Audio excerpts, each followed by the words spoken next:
Is now Iraqi soldiers storming the city of Ramadi right now, attempting to take back control from ISIS. Soldiers making their way toward the city's center despite some heavy resistance from ISIS snipers and suicide bombers.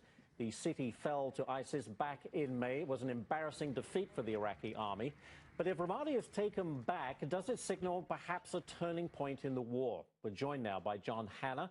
He's the former National Security Advisor to President George W. Bush. John, thank you so much for being here. Are we overstating that a little bit, that if Ramadi goes back to the Iraqi army, we win it back, in other words? Is it a turning point or just a very good morale booster? It'll be an important point in the war, Ashley. Ramadi will be the first major Sunni city really sitting in the heart of the caliphate that will be liberated if, in fact, this happens. But it's only one step in what's going to be a very long process to take down ISIS in its real strongholds in Mosul and Raqqa in Syria.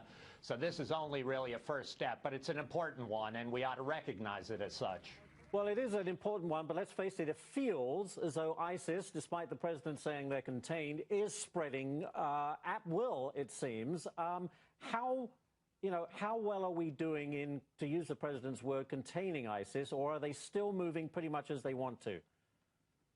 Yeah, no, this is all still taking much too long. It doesn't have the kind of intensity it requires to keep ISIS on the defensive, to really begin dismantling the caliphate, and in that time, they have time and space to continue to spread to these affiliates, now 9, 10, 11 affiliates across North Africa, the Middle East, into South Asia, and to be able to plan and plot and inspire attacks not only in the heart of Europe, but here in the homeland as well, as we saw in San Bernardino. And if we continue things at this pace, it is really only a matter of time until we're going to be hit again.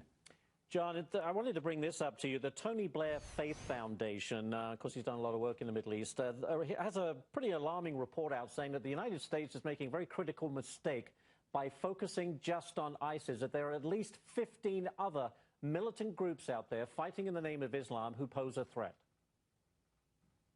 Yeah, no, it's clear now, Ashley, after 5 years of the United States and its partners standing aside, allowing Assad, Iran, Hezbollah, and Russia to wage a genocidal campaign against Syria's Sunnis, that ISIS is no longer the only jihadist group that we have to worry about. There are a host of others, including al-Qaeda's affiliate in northwestern Syria that continues to get stronger and stronger.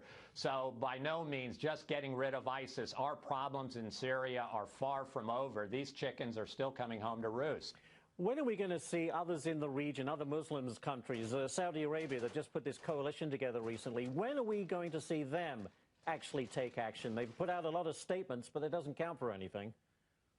Yeah, at the moment, it's an empty gesture by the Saudis, although I think it is one driven by the fact that they see a complete absence of American leadership and will to fill this vacuum that's been created in the heart of the Middle East, right on their borders, literally. So what I think is missing here, what I think is not getting these Sunni Arabs into this fight and really forcing their hand, is an American president who really views this war against ISIS that he's launched as his highest priority. He's going to set aside everything else in his presidency to win this battle, and he's going to pressure our allies day in and day out that they need to step up to this challenge behind the United States. And we have seen none of that yet. We've seen it neither with NATO nor with the Sunni Arab powers and friends of ours in the region.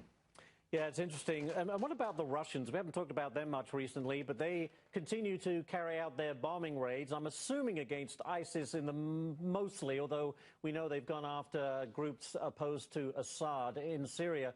Are all of these attacks from the air having any impact, or do we have to indeed put boots on the ground? Yeah, I would just add to what you said, Ashley, is the fact is, as far as we can best tell our military, 80% of Russian strikes are not against ISIS. They are against other rebel groups that are fighting the Assad regime, including an awful lot of rebel groups getting aided by the U.S.-backed coalition. So the Russians still have a very different agenda here, where saving Assad and and degrading Western-backed rebels is their main priority, not fighting ISIS. So that's still a real sticking point and a real problem in us being able to get our hands around this problem that is Syria, this bleeding wound in the heart of the Middle East that's spewing out refugees and terrorists around the world. It's a graphic summation and a good place to finish, I think, right there. John, thank you so much for joining us today. We appreciate it. Thank you, Ashley. Happy holidays. Well, Wild officials, same to you. Wild officials.